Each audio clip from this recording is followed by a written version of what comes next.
नमस्कार, मैं अंकुर जावल और आप देख रहे हैं अनूत मेरी पहचान। आप सभी जानते होंगे, अभी फिलहाल में ही राहुल गांधी ने एक ऐसा बयान दिया है जिस बयान के बाद राजनीतिक मंच में और राजनीतिक मैदान में एक प्रकार से हड़कंप मच गया है, जिस पर बीजेपी नेताओं ने पलटवार किया है। राहुल गांधी का कहना है कि विनायक दामोदर सावरकर नहीं, उनका नाम माफ़ी सावरकर होना चाहिए, क्योंकि जो कि राहुल गांधी ने कहा है कि सावरकर ने अंग्रेज़ों से माफ़ी मांगी थी। इस बयान के बाद राजनीतिक मंचों से लेकर राजनीतिक अखाड़ों तक एक प्रकार से हड़कंप मच गया है, जिस पर बीजेपी नेताओं ने अपनी प्रतिक्रिया दी है। काफ़ी बीजेपी नेताओं ने ये कहा है कि राहुल गांधी अपने मानसिक संतुलन खो बैठे हैं। इस पूरे विषय पर और इस पूरी घटना पर स्वामी यति निर्भयानंद सरस्वती महाराज जी का क्या सोचना है, आइए उनसे जानते हैं। स्वामी जी, जिस प्रकार से राहुल गांधी ने वीर सावरकर के बारे में अपशब्द कहे हैं, इस पूरे विषय पर आपका क्या कहना है? माँ और महादेव के चरणों में नमन करते हुए अपने गुरुवर महामंडलेश्वर यति नरसिंहानंद जी के चरणों में दंडवत प्रणाम करते हुए और महान योद्धा राष्ट्रभक्त वीर सावरकर जी के चरणों में मैं नमन करता हूँ। आज की जो राजनीतिक जो ये समय चल रहा है, इस समय के बारे में देखो, मैं राजनीतिक बात तो नहीं करता हूँ, राजनीतिक तो नहीं हूँ, लेकिन उन्होंने महान वीर सपूत, महान राष्ट्रभक्त को इस तरह से अपमानित करने का जो राहुल गांधी ने काम किया है, ये राहुल गांधी इस तरह की हरकत जो कर रहे हैं, ये मैंने सुना कि भारत जोड़ो आंदोलन किया हुआ है। ये कोई भारत जोड़ो नहीं, मैं राहुल गांधी को खुली चुनौती देता हूँ कि तुमने राष्ट्रभक्त एक वीर सावरकर जैसे महान भारत माता के सपूतों को तुमने इस तरह की घटिया आरोप लगाया है कि तुम्हारा सोच और तुम्हारे पूरे खानदान और तुम्हारे आगे का पीढ़ी था, जवाहरलाल, मोतीलाल और सारे नेहरूओं के खानदान में तुम्हारी सोच घटिया सोच दर्शाता है। इस तरह की तुच्छ बातें करके इन्होंने राजनीति का फायदा उठाने के लिए जिस तरह से उन्होंने बात की है, इससे मालूम होता है कि तुम किस घराने का हो, तुम्हारे बाप कौन था, तुम्हारी माँ कौन थी, तुम्हारे नानी और परदादी सबकी रिकॉर्ड पता है। आपको पता होगा आप लोगों के कि ये फर्जी ब्राह्मण का रूप धारण करके मोटे मोटे जनों भर के आंसू बहाने के लिए वहां पहुंचता है, और ये गोल टोपी लगा करके बड़े भाई का कुर्ता, छोटे भाई का पजामा पहन करके ये अपने लोगों को खुश करने के लिए, जिहादियों को, विधर्मियों को खुश करने के लिए ऐसे ऐसे बयान देता है।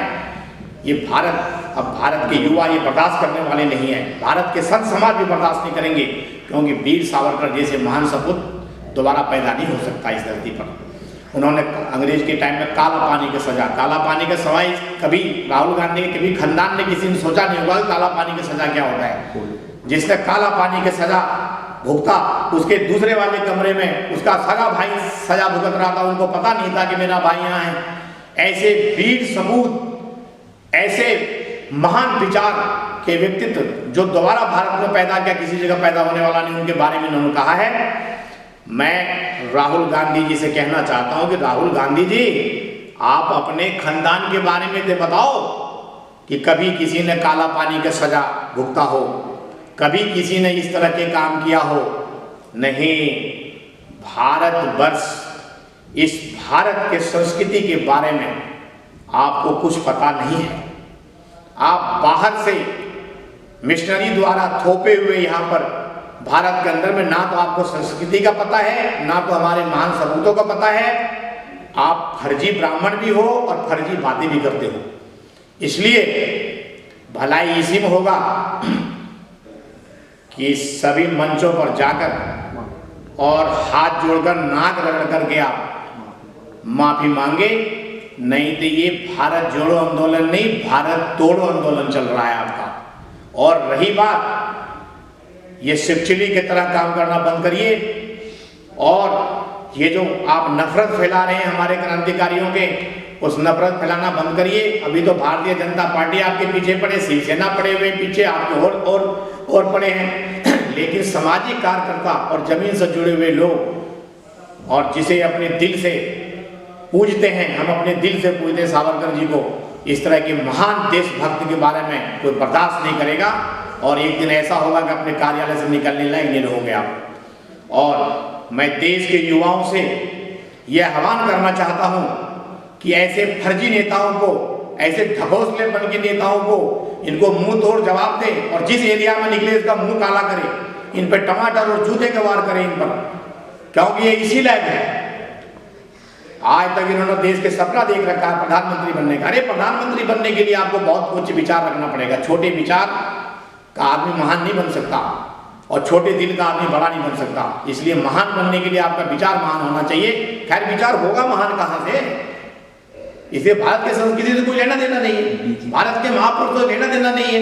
ये वहाँ के इनकी जो इनके डीएनए गड़बड़ है, मामला सारा डीएनए गड़बड़ है। मोतीलाल नेहरू से लेकर सारा डीएनए गड़बड़ है, तो ये अपनी गड़बड़ी कहीं न कहीं प्रकट करेंगे।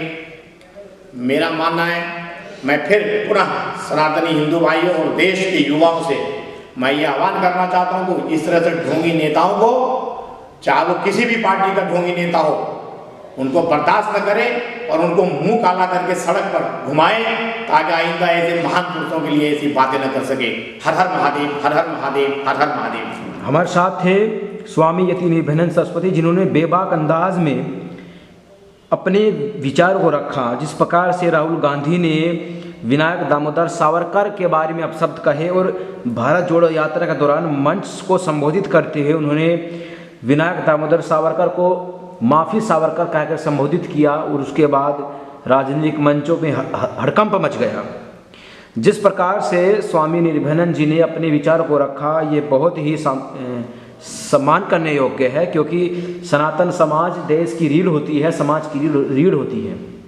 और सनातन समाज अगर अपने सपूतों को भूल जाएगा या उनका सम्मान नहीं करेगा तो एक आम गृहस्थ व्यक्ति कैसे कर पाएगा। मैं अंकुर चावला, हिंदुत्व मेरी पहचान से। जय हिंद, जय भारत, वंदे मातरम।